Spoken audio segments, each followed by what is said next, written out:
안녕하세요, 호니TV입니다. 직장인의 주식 투자법, 주린이 탈출법 제7탄 봉차트 편입니다.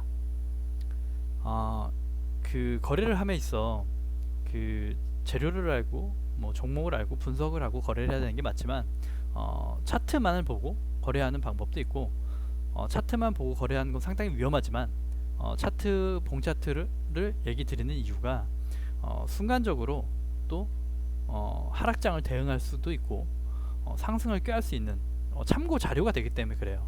그래서 봉차트를 알고 가자는 거죠. 예, 봉차트로 거래를 해라가 아니라 봉차트를 알고 때로는 대응을 해보자 라는 편에서 봉차트 편을 준비했습니다.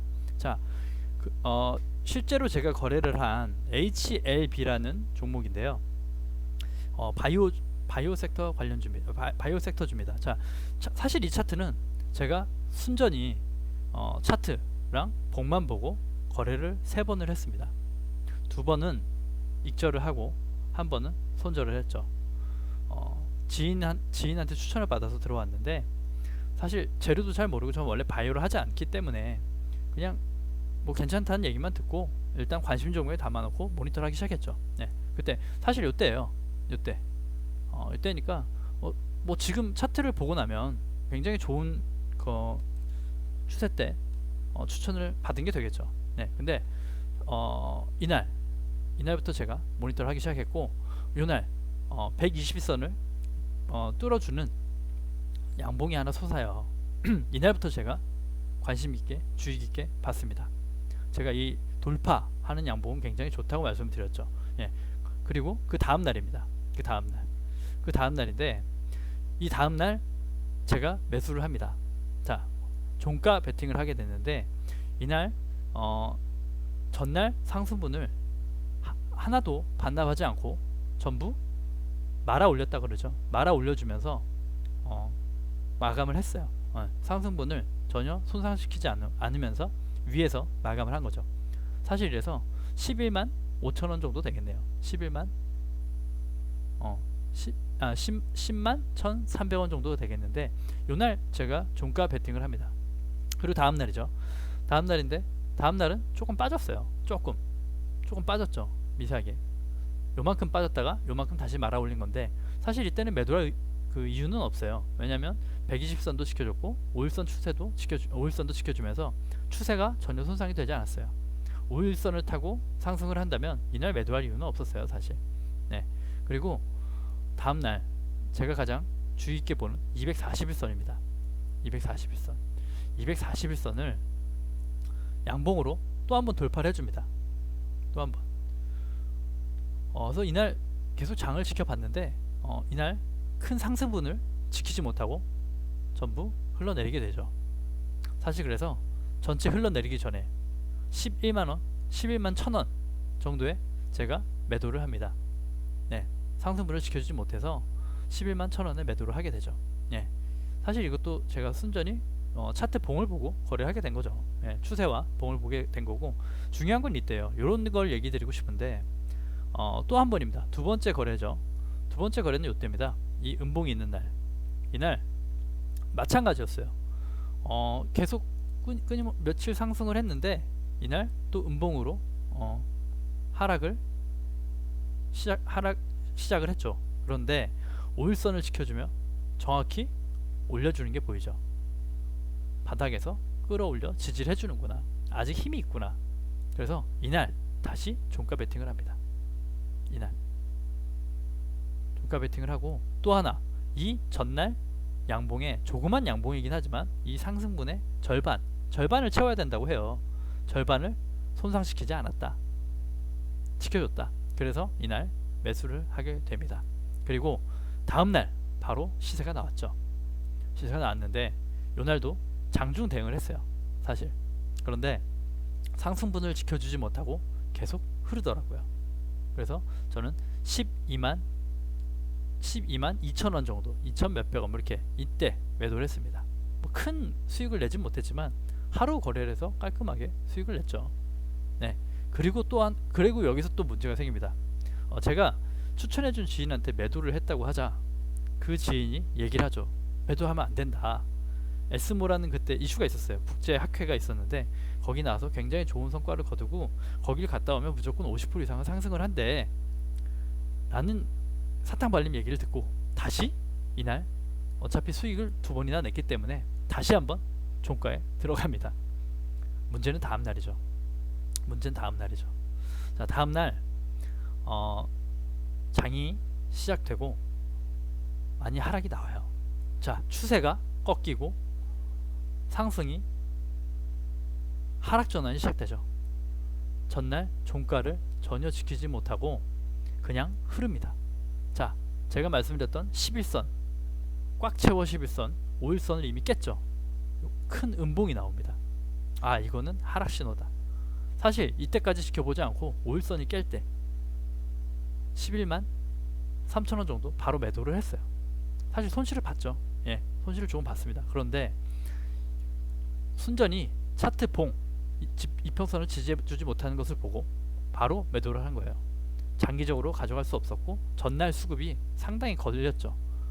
강한 시세가 나왔는데 하나도 상승분을 지켜주지 못하고 힘이 빠졌구나 라고 생각하고 다음날 큰 음봉을 맞이하며 바로 손절을 합니다. 그런데 여기서 저는 이렇게 일단 봉차트로 거래를 했고 몇 가지 더 보여드리긴 할 건데 그 전에 또 하나의 또 플러스 팁을 드리려고 또 하나 얘기를 잠깐 해볼게요. 그 지인은 지금도 그때 당시 HLB를 투자해서 지금까지 가지고 있어요. 이 종목에 투자 100%입니다. 이 종목을 너무 좋게 보셔서 100% 투자를 했어요. 100% 언제 투자했느냐? 하필 이날이죠. 하필 요날. 그 전에 한번 매도하고 했다가 요날 다시 들어왔더라고요. 요날 들어와서 정확하게 12만 몇천원 이렇게 돼요. 평단가가. 비중 100%. 그때 제가 이날 하락 장이 이날 음봉으로 마감이 되죠. 사실 이게 하락 신호다 라고 포착을 저는 했어요. 그래서 그 지인한테 어떡하지 물렸다 라고 말씀을 하셔서 전 얘기했어요. 일단 너무 강한 음봉이 나와서 하락 전환이 될 것 같으니까 전체 손절을 하는 게 어떠냐. 전체 손절을 하는 게 이 종목을 지켜보면서 괜찮을 것 같다 라고 말씀드렸어요. 사실은. 그런데 이러다가 또 다시 상승을 하면 어떡하냐. 그리고 나서 매도를 하지 않고 계속 하방을 맞죠. 한 번은 또 문제가 있었어요. 또 한 번 저한테 얘기를 하시더라고요. 자, 이날이에요.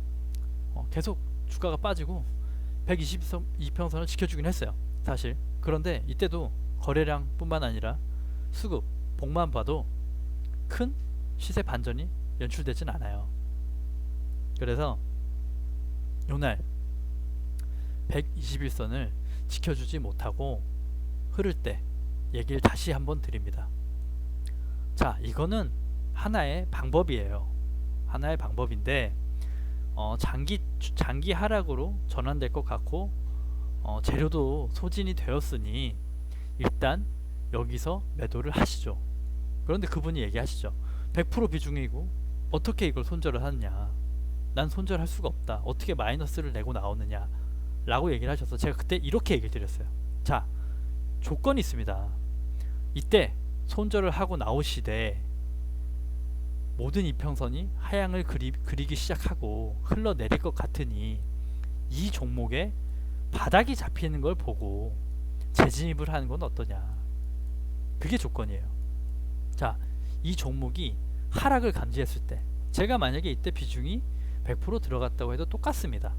하락 전환을 감지했을 때 일단 적은 금액이 아니기 때문에 손절을 하면 안 되지만 손절을 합니다. 그리고 나서 조건이 이거죠. 이 종목만 본다는 거예요. 그 100% 비중을 다시 이 종목에 싣겠다라는 전제하에 바닥을 잡아보는 거죠. 그러다 주가가 가면 어떻게? 라고 얘기를 하시면 사실 그것까지는 어쩔 수 없는 부분이에요. 사실은. 하지만 단기적, 그렇기 때문에 최대한 단기적 3%, 5%가 되지 않는 짧은 구간에서 이 종목에 확신이나 자신이 없다면 손절을 해야 된다는 거죠. 아니면 언젠간 금액이 오겠지만 장기 침체에 들어가게 되니까 말이죠. 장기 침체에 들어가게 되니까요. 그래서 사실 이때 추천드렸고 이때도 지키지 않으셨어요. 그냥 나는 가져가겠다, 이 종목이 너무 좋고 다시 올라갈 거고 더 많이 갈 거다 라고 얘기하셔서 뭐 거기서 이제 영역 바뀌죠. 자, 그 뒤로 주가 계속 흐릅니다. 계속 흐르죠.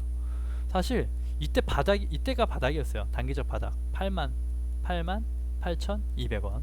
자, 사실 이 바닥을 잡는 건 쉽진 않아요. 근데 제가 저번에도 그 추세 흐름을 얘기 드렸지만 추세 흐름상 전혀 반전의 기미가 없어요. 사실 이때도 보시면 모든 이평선을 깨고 올라가 주질 않잖아요. 전혀 모르고 그냥 11선 흐르고 21선 흐르고 5일선 흐르고 그냥 하향 추세란 말이에요. 그만한 무슨 재료나 모멘텀이 뭐 재료가 있지 않았다는 거죠. 수급 거래량도 적었다는 거죠. 그럼 계속 흐르게 돼 있어요. 흐르잖아요. 흐른다고요. 그리고 정말 제가 본 제가 여태까지 공유했던 걸 좀 접목해 보신다면 대충 이제는 다 차트만 보도 보이실 거예요. 아, 하방 다지고 있구나. 하방 다지고 있구나.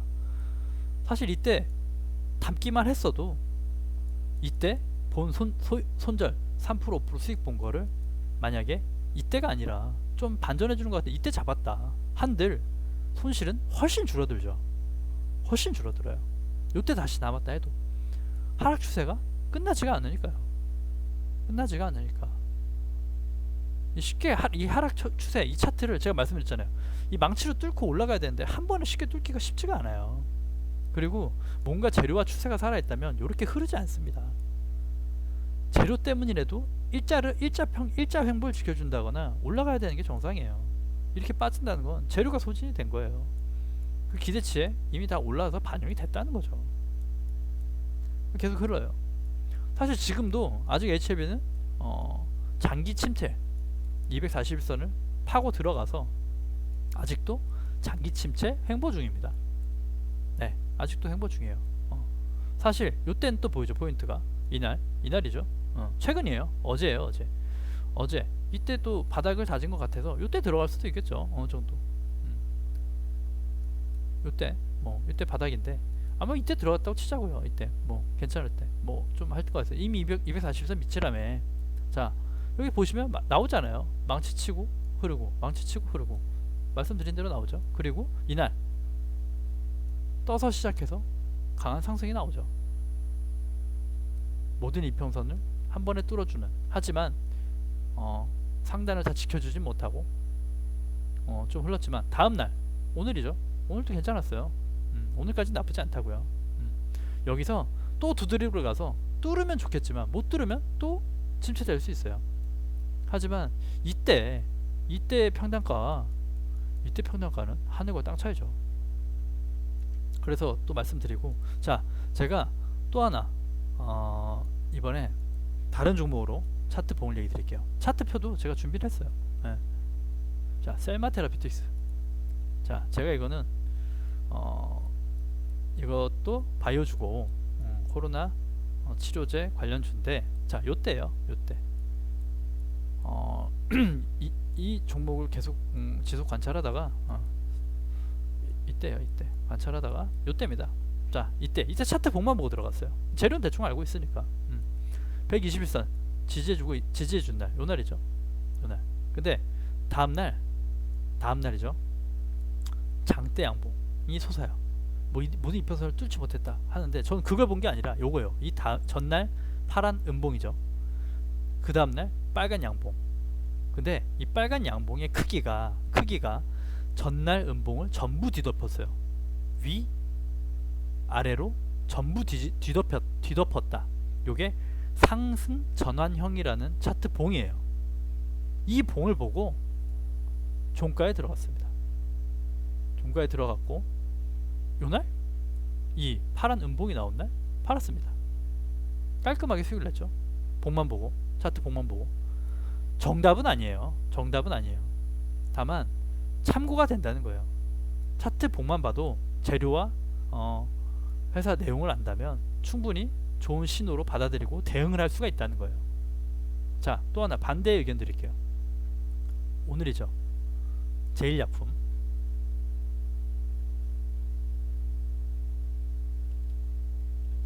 자, 제일약품 돌려서 볼게요.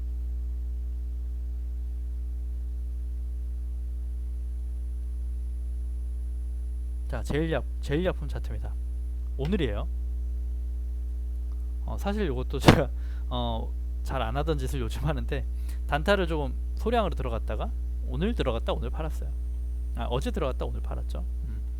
이때입니다. 자, 어제 사실 조금 들어갔는데 그냥 뭐 수익도 손해도 아니어서 그냥 가지고 있었어요, 하루 더. 그리고 오늘 시세가 나왔는데 업무를 보다가 팔지 못했습니다. 그래서 사실은 조금 손해를 보고 팔았어요. 근데 이날 판 이유가 뭐냐? 있어요. 제가 아까 말씀드린 반대예요. 보시면, 자, 빨간색 양봉을 전체 음봉이 잡아먹죠. 이거는 하락 전환형이다. 하락 전환 신호다 라고 보는 거예요.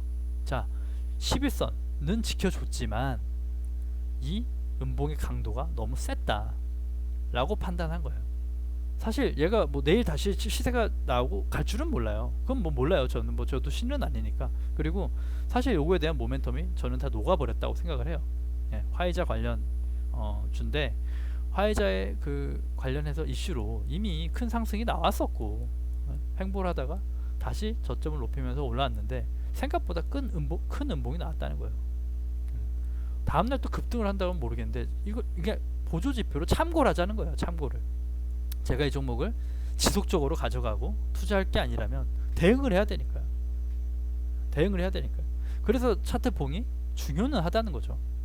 알고 위험을 감지해야 된다는 거예요. 위험을.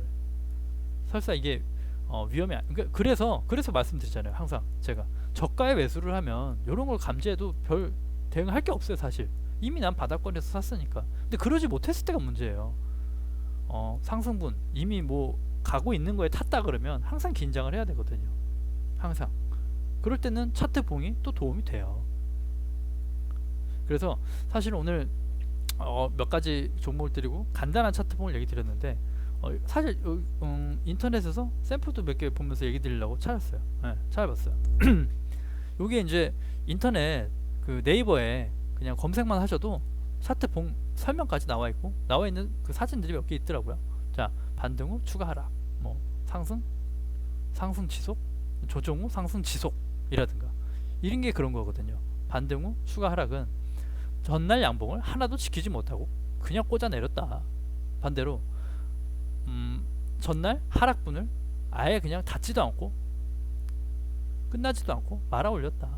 요런 거거든요. 요런 데 나온다. 한번 요런 거, 저는 사실 요 차트 이 이미지에 그 한 10개 이상의 샘플이 있어, 그 이미지가 있어서 전부 핸드폰에 저장을 해 놓고 그거를 갤러리에서 열어보면서 끊임없이 봤어요.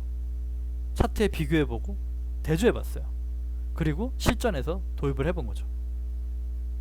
그때 느꼈죠. 필요하다. 알아야 된다. 그래서 공유 드리는 거예요. 자, 보시면 여러 개가 있어요. 상승 전환, 뭐 이런 거는 나와 있죠. 상승 전환, 뭐 하락 전환, 시가, 고가, 이건 뭐 크게 의미는 없는 사진이고, 자, 이런 거 강력 하락, 이때죠. HLB 큰 음봉이 나왔는데 양봉의 절반을 지켜주지 못하고 흐른다. 이런 거거든요. 그리고 센 음봉이 나오면 당연히 긴장을 해야 돼요. 한 방 맞을 걸 두 방, 세 방 맞는다니까요. 두 방, 세 방. 그러면 장기 침체 들어가는 거예요. 그래서 대응을 해야 돼. 그래서 차트 봉도 필요하다. 본 거고. 보시자고요. 이런 거. 봉의 색은 중요하지 않다. 편치 않은 심리 상태. 위아래 등락이 엄청 심한 거죠. 바이오주에 많이 나와요. 바이오주에. 바닥에서 저점에서도 세력이 공방전이다. 뭐 이렇게 나와요. 설명. 이런 거 담아서 한번 같이 보셨으면 좋겠어요. 네. 이런 거 아까 제가 말씀드린 거죠. 하락 제동형, 상승 멈춤형. 상승을 하다가 상승을 강력히 하다가 다음날 음봉이 중간값에서 있으면 급등하거나 상승이 멈춘다. 요거죠. 요거. 상승을 멈추고 하락 전환될 수 있다는 거예요. 상승 멈춤형이다. 하락 제동형이다. 바닥으로 빠질 때 요때죠. 바닥으로 빠질 때 멈춘다. 그런 이미지예요. 다 있거든요. 네이버에 찾아보시면. 같이 보자는 거, 같이 공부하자는 거죠. 이런 거 보시면서. 자, 강력 상승, 강력 하락, 지점에 발생한 강력한 반전 신호다. 두 번째 십자가형, 봄의 경우 상승 탄력 강화됨. 예? 이런 거, 이런 거죠. 이런 거. 이런 거 같이 보시면서 앞으로 계속 같이 공부했으면 좋겠어요. 이런 게 아까 말씀드린 건데 이것도 중요해요. 상승 멈춤이라고 말씀드리면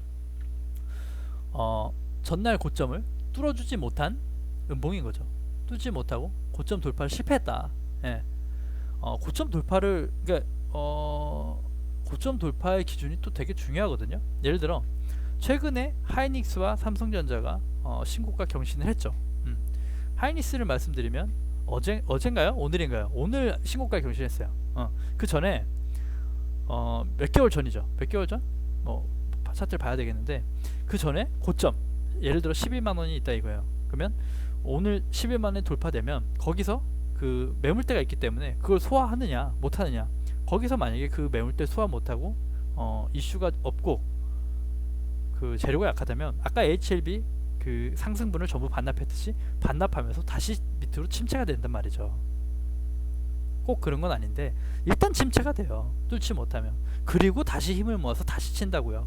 똑같은 거예요. 이평선을 뚫을 때 망치질하듯이 고점 돌파도 똑같아요. 에너지를 많이 모아서 그 전 고점을 한 번에 뚫어주면 시원하게 눌러주면서 계속 상승이 갈 수 있죠. 왜냐하면 전 매물대가 없으니까. 신고가 경신한 것들은 그때가 매수 기회이기도 해요. 예. 말 그대로 반대로 또 하락 저지형 전체 음봉을 뭐 절반 이상 감싸는 거죠. 절반 이상 감싸면서 양봉으로 다시 말아준다. 뭐 이런 거, 이런 거 보시면 도움이 되실 것 같아요. 예. 그래서 같이 참고하시면 좋을 것 같고, 그 아까 그 하이닉스 한번 같이 보면서 마무리할게요. 하이닉스 보시면 언제일까요? 예. 요때죠. 예. 요때 106,000원이 역사적 신고가예요. 네. 그런데 자, 역사적 신고가를 돌파하죠. 어제 돌파하고 나면 이전엔 앞으로 이제 거슬릴 매물이 없는 거예요. 이 바닥 영역에서 당연히 바닥 영역에 들어가지 못하면 뭐 중요하지 않지만 반대로 요때 매수하는 것이 또 돌파 매수 개념이 있어요. 전 사실 돌파 매수는 선호하지 않아요. 왜냐면 상승의 끝은 몰라요. 바닥의 끝도 모르듯 상승의 끝도 모르는데 이미 이렇게 많이 올라 있는 거에 상승의 끝에 언저리에 돌파 매수로 탄다면 먹을 수 있는 게 많지는 않으니까. 하지만 바닥에서 매집한다면 올라갈 게 많으니까 전 바닥 매집을 선호한다고 누누이 얘기 드리는 거예요. 자, 그리고 또 하나 오늘의 바닥 매집 추천 종목까지 한번 언급을 해보겠습니다. 제가 요즘에 관심 있게 보고 있는 종목이에요. 바닥 매집에서요. 요즘 장세에서는 사실 장이 너무 좋기 때문에 다 신고가 경신하고 너무 세게 가는 것들이 많아요. 그래서 아까 말씀드린 저희는 우리 돈을 지키는 게 중요해요. 상승의 끝을 알 수가 없는데 지금 타가지고 얼마나 먹겠다고 마음을 졸이지 말자는 거예요. 그래서 앞으로 당연히 이만큼 상승했으면 뭐 많이 빠지지 않더라도 조정장은 옵니다. 저는 사실 다음 주 선물 옵션 만기일이 목요일인가 그렇더라고요. 그때 기점으로 전후로 해서 조정을 줄 것 같다는 생각이 드는데 개인적인 소견이고요. 자, CJ제일제당이에요. 제가 요즘 관심 있게 보는 게 CJ제일제당의 바닥을 자꾸 잡아보고 있어요. 예. 이때 큰 상승이 나오죠. 예. 이날 CJ제일제당이 코로나 수혜로 인해 매출 실적이 엄청나게 개선이 되면서 상승을 합니다. 자, 그리고 나서 어떻게 보면 그 언택트주와 비슷하죠. 상승 재료가 소진되니까 빠지는 거예요. 그리고 지금 최근에 바닥 11월 2일날 35만 7천원이 최고 바닥이에요. 그런데 오늘 장중에 하락이 35만 7천원이었어요. 저가가. 그러면 두 꼭지가 만났죠. 두 꼭지가 같은 금액이에요. 자, 또 한번 들어보셨을지 모르겠는데 쌍바닥이라고 하는 게 있어요. 쌍바닥. 저점을 뭐 10만원 저점을 찍었으면 뭐 세게 간다, 뭐 요런 요론도 있고. 근데 그런 의미에서 뭐 매수 의견을 드리는 건 아니고, 저는 일단 좀 더 지켜보자, 모든 이평선이 아직은 연별이 되어 있고 여기서 새로운 바닥이 나오지 않을까. 자, 241선 여긴데 이 종목이 잠시 장기 침체로 갈 것 같진 않아요. 왜냐, 재료가 있어요. 그거는 제가 길게 말씀드리긴 그렇고, 내년에 상반기에 좋아질 재료가 있는데 네이버 검색해 보시면 나오니까 참고 부탁드릴게요. 자, 여기서 새로운 바닥이 형성된다면 바닥을 잡아보려 합니다. 자, 35만 7천 원인데 오늘은 35만 7천 밑에를 빠지길 바랬어요. 많이 빠져라, 바닥 잡게. 근데 안 빠지더라고요. 그러면 이게 바닥일 수도 있어요. 예. 그리고 이미 많이 빠져서 조정을 받았기 때문에 바닥을 지켜보고 있습니다. 한번 같이 모니터하면서 공유하셨으면 좋겠어요. 자, 오늘은 여기까지 할게요. 감사합니다. 구독과 좋아요를 눌러주셔야 또 지속적으로 채널을 유지하는 힘이 됩니다. 감사합니다. 여기까지 하겠습니다.